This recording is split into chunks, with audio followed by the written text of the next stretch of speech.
Hi everyone, my name is Leah Mercer. I'm 36 years old. I moved 2,100 miles away and heard nothing from my family for 19 months.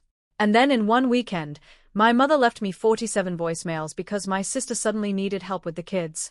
And everyone remembered I existed again. The first voicemail came in at 6:14 on a Friday night. I was standing in the cereal aisle of a grocery store in Flagstaff, Arizona, deciding whether I wanted the expensive granola or the boring one I always bought when I was pretending to be responsible. My phone buzzed once, then again, Mom. Mom. Mom. By the time I got to my car, I had 11 missed calls and 3 voicemails. Her first message started with my name in that breathless when injured tone. She only used when she needed something big enough to pretend it was love. Leah, call me back right now. This is about family. That phrase used to work on me when I was 22 and my sister Tessa had her first baby. This is about family meant skipping my weekend plans to drive across town and stay overnight because Tessa hadn't slept. When I was 24 and she had her second, it meant taking unpaid days off because daycare was so expensive and I was so good with the boys. When I was 27, it meant canceling a birthday trip because Tessa's husband had a fishing weekend and apparently no one else in our bloodline knew how to warm macaroni or break up a toddler fight. I was not their daughter, sister, aunt, or even backup plan. I was labor with emotional packaging. By the time I turned 30, Tessa had 3 kids and a standing assumption that my schedule was temporary and hers was important. She did not ask if I could babysit. She informed me when I needed to be there. Mom called it pitching in. Dad called it helping your sister build her life. No one ever asked what I was building. 19 months before the voicemail weekend, I moved to Arizona. Not impulsively, not dramatically. I took a remote operations job with a logistics company, signed a lease, packed my car, and left Ohio with 2 suitcases, a coffee maker, and a promise to myself that if my family wanted access to me after that, it would have to look like actual effort. For the first 3 weeks, Mom texted weather updates and heart emojis. Tessa sent 2 photos of the kids without captions. Dad called once to ask if I knew where the spare basement key was. Hadn't nothing. No birthday call. No Thanksgiving invitation that sounded real. No Christmas package. No how's the new job? No. Are you lonely? Just 19 months of clean, brutal silence. That's what made the voicemails funny in a dark way. The emergency was not that they missed me. The emergency was that Tessa's childcare had collapsed. By Saturday morning, I had 23 voicemails. Mom crying. Mom angry. Mom pretending not to be either. Your sister is overwhelmed. The boys are too much right now. She really needs you. Then the sentence that made me sit down on the edge of my bed and stare at the wall. You know, you've always been better with them than she is. There it was. Not even disguised. Not they miss you. Not we miss you. Just the old family truth in its natural habitat. Tessa had the children man and I had the competence. So somehow my life was still available for reassignment. I did not call back. I listened to every voicemail though, every single one. By Sunday night, there were 47. The last one was not from my mother. It was from Tessa. No hello. No fake softness. Just if you don't call back by tonight, don't bother acting like you care about this family ever again. I actually laughed when I heard it because that had always been her favorite trick. Turn neglect into accusation before the other person can describe it first. You didn't give enough. You weren't here enough. You made me do this alone. Never mind that I had been at her house so often during her first 5 years of motherhood that her oldest once called me Mom by accident. And no one in that kitchen looked embarrassed except me. I opened my laptop that night with no plan except to keep my hands busy. At first, I thought I was just going to replay old texts and remind myself why I had left. But once I started looking, something shifted. There was more than memory. There were screenshots, old calendar entries, messages from Tessa saying things like, "You're getting them Friday, too, because we deserve one night." Photos of grocery lists Mom had sent me with my sister's kids' names written on top. Venmo notes marked for snacks/diapers/thank you that had never actually been thank yous, just reimbursements for things I was somehow always the one buying. And then I found the notebook, a cheap spiral one I had packed by accident when I moved inside, were handwritten dates, times and pickup schedules from the last year I lived in Ohio, and I had kept it because if I didn't write things down my family rewrote them for me. Looking at it now, page after page, I realized I had documented nearly everything. School pickups, overnights, sick days, doctor visits just for 1 hour. Afternoons that became 11-hour Saturdays. I sat there at my kitchen table in Arizona with 47 voicemails from a mother who had ignored me for 19 months and understood something all at once. They did not want me back. They wanted the old arrangement back. And for the first time in my life, I had distance, records, and enough anger to stop being useful. So instead of calling, I pulled an empty shipping box out of the hall closet and set it on the floor beside my chair. Because if my father wanted to talk about family, I had something better than another argument. I had receipts. I started with the screenshots. That was the easiest part. Text threads with Tessa going back years full of commands dressed up as you already made plans. Mom said you'd do it. Don't make this hard. Then the ones from my mother. Softer in wording and somehow worse for it. Tessa is exhausted. You know how she gets when she's overwhelmed. You've always been the dependable one. Just help her through this season. That season lasted nearly 8 years. I printed screenshots until my cheap little home printer started warming the room. Then I moved to the spiral notebook. Page after page of my own handwriting, dates, times, pickups, overnights, feedings, school closures, notes like missed Hannah's birthday dinner because Tessa needed coverage. Called out sick to work but spent whole day with kids. Mom said she'd pay me back for groceries. Never did. Tessa left at 4:10 p.m. came home after midnight. I don't think I understood how bad it had been until I saw it all in one place. When you're trapped inside a family system, exploitation rarely arrives as a dramatic event. It arrives as one more favor, one more emergency, one more weekend, one more phrase, like you know how much she needs you. Then years pass, and everybody talks about your availability like it's a personality trait instead of unpaid labor. By midnight, the box on my floor was half full. Screenshots on one side, the notebook in the center. Under that, I added the stack of receipts I found clipped inside an old accordion folder from my Ohio years.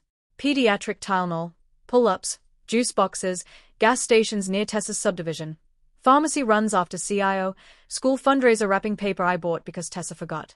The tiny humiliations hit hardest: $7 for glitter glue sticks, $12 for soccer snacks, $23 for cupcakes because my nephew's classroom couldn't be left out. Nobody looks at those receipts and thinks this ruined a person's 20s, but lay enough of them side by side and you start to see the shape of your own disappearance. At 1 o'clock in the morning, my phone buzzed again. Dad. I let it ring out. Then he texted, "Call your mother. She's beside herself." I stared at that message for a long time. Beside herself.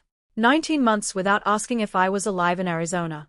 But now she was beside herself because Tessa's child hour emergency had reached my voicemail. I typed back one sentence. Did anyone ask why I stopped being available in the first place? 3 dots appeared, vanished, appeared again. Then nothing. I went back to the box. Around 2, I found the note that changed everything. It was folded into the back pocket of the spiral notebook. A torn piece of legal pad paper in my mother's handwriting. Leah takes them easier than daycare. Don't argue with Tessa in front of the kids. Just keep using family. I sat completely still. There are some things, you know, emotionally long before you can prove them. I had always known my mother framed these requests in family language on purpose. I had always known she understood exactly which phrases worked on me. But seeing it written down in blue ink, blunt and practical, turned a wound into evidence, not help Leah feel included, not make sure this is fair. Just keep using family. I put that note into a plastic sheet protector. At 9 the next morning, I drove to the shipping store on Milton Road. I mailed the box to my father, not my mother, because my father was the family wall. My mother cried, Tessa demanded. But my father was the one who made the arrangement sound reasonable. He had spent years sitting at the head of holiday tables talking about sacrifice and togetherness, while my weekends disappeared into soccer pickups and bath time and emergency macaroni. If there was going to be a fracture, it had to hit the wall first.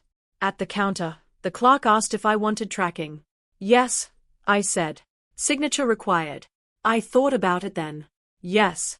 When I got back to my apartment, I had 5 missed calls. Not from Mom, not from Tessa. From my oldest nephew, Caleb, calling from an iPad. That one rattled me more than the 47 voicemails had. I did not answer, but I listened. Hi, Aunt Leah, he said in that careful little voice kids use when adults are nearby telling them what to say. Mom said to ask if you can come for just a little while because Noah keeps crying and Grandma's mad and everybody's being weird. I shut my eyes. Weaponizing a child had always been Tessa's last move. It worked when I was 26. It worked when I was 29. It did not work at 36 from 2,100 miles away. I saved the voicemail. 2 days later, the tracking updated, delivered, signed for by Daniel Mercer. My father had the box. He did not call that day. Neither did my mother. Tessa, however, sent 11 texts in under 10 minutes. What did you mail, Dad? Are you seriously trying to turn him against me? You are unbelievable. Mom is crying. Call me right now. You always kept score. This is sick. You were supposed to love those kids. That last one made me so angry. I had to set the phone down and walk to the sink just to breathe. Because that was the lie they had built everything on. That if I loved the children, I had to surrender myself. That if I cared, I had to be endlessly available. That being useful was the same thing as being good. I wrote back once, loving them and being used are not the same thing. She responded immediately, then stopped, then started typing again, then stopped. And for the first time since the voicemail weekend began, I realized the box was doing exactly what I intended. It was forcing somebody in that house to read the story in the right order. My father called on Thursday at 9:23 at night. Not angry, not defensive, tired. That was almost worse. I answered and heard nothing for 3 seconds except his breathing. Then he said, "How much of that box is true?" "All of it." Another pause. "The note from your mother?" "Yes." The line went quiet again. I could picture him at the kitchen table in Ohio with the receipts spread out, my old notebook open, my mother's handwriting sitting in front of him like something alive and ugly. Finally, he said, "I thought you helped because you wanted to." There it was. The sentence underneath the whole arrangement. I looked out my apartment window at the Arizona dark and said, "That's because Mom made sure you thought that." He exhaled through his nose, not anger, recognition. Over the next 10 minutes, it came out in pieces. He had known I helped sometimes. He had not known it was nearly every weekend. He had not known I was buying groceries, medicine, fundraiser junk, and birthday supplies. He had not known Tessa left the kids overnight as often as she did. And he definitely had not known my mother had been keeping her own system going in the background. Telling Tessa I felt guilty if I was not involved and telling him I liked being needed. That part hit him hardest. Not because my father was innocent. He wasn't, snorts, because men like him can live inside a system for years as long as it sounds orderly. What he had not realized was that my mother had been feeding the order with lies from both sides. He asked me one question I will never forget. "Did you ever actually get to say no?" I laughed once quietly, not without being punished for it. He did not defend her. He did not defend Tessa either. He just said, "I should have known." "Yes," I said. And that was the most honest conversation I had ever had with my father. The explosion happened the next morning. I know because my mother called from a number I didn't recognize at 7:10, sobbing so hard she could barely get words out. I almost hung up, but then I heard Tessa screaming in the background and stayed on the line long enough to understand what had happened. Dad had confronted them both at breakfast. He laid out the receipts, read the note aloud, opened the notebook, asked Tessa in front of Mom whether she had ever once paid me back for anything meaningful. Apparently, she tried to say I had always offered. Then he asked why my oldest nephew had an old school form listing me as the emergency pickup contact for 2 full years while Tessa told everyone I was just helping here and there. My mother tried crying over him. Tessa tried turning it into an attack on her motherhood. Dad did something he had never done before. He left. Just got in his truck and drove to his brother's house 2 towns over. That was the split. Not a divorce, not a movie scene. Just the first morning in my family's history where the man at the center of the structure stopped holding it up. By Sunday, Tessa had lost her free childcare fantasy and her backup audience in the same week. She could not dump the boys on Mom without Dad there to soften the room. She could not keep calling me selfish with the receipts already read out loud in the kitchen. She sent me 23 texts in 4 days. I answered none of them. My mother sent 5 emails.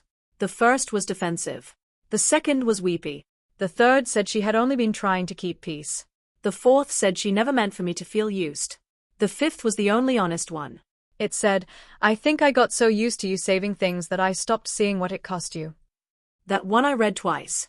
I did not answer right away, but I kept it. 2 weeks later, my father called again. He had moved back home, but not back into the same pattern. Tessa had to arrange actual childcare. Mom was, in his words, walking around the house like she'd just discovered everyone had been keeping score. Good. Someone had to. Then he said something that almost knocked the air out of me. Caleb asked if you were mad at the kids. I closed my eyes and because of course that was how Tessa had framed it in the house. Not Aunt Leah was used for years and finally said enough. Just Aunt Leah left. I'm not mad at them. I said I'm mad at the adults. I told him that mattered more than I expected. Over time, the silence rearranged itself. Tessa stopped texting when she realized outrage no longer got a response. My mother started writing to me like someone learning a new language badly but sincerely. My father became careful in a way I had never seen before. Not warm exactly, but careful. Like a man who finally understood that there had been labor inside the family he never properly counted. And me. I stopped being the invisible extension cord in everyone else's house. I slept through weekends, bought groceries for myself and nobody else. Spent one whole Saturday reading on my balcony while the sun moved across the parking lot and nobody asked where the extra wipes were, who had pickup, or whether I could just come by for an hour. I love those kids. I still do. That was never the problem. The problem was that my family only respected love when it came packaged as sacrifice. The mailed box did not destroy my family. It just removed the version of me they had been using to hold it together. Hi everyone. Thank you for being here. If that had happened to you, would you have called back after those 47 voicemails? Or would you have mailed the box exactly like I did? And once you realized your family only reached for you when they needed labor, would you ever go back to the old arrangement? Tell me in the comments. And if this story stayed with you, please like the video and subscribe to the channel. I'd love to see you in the next.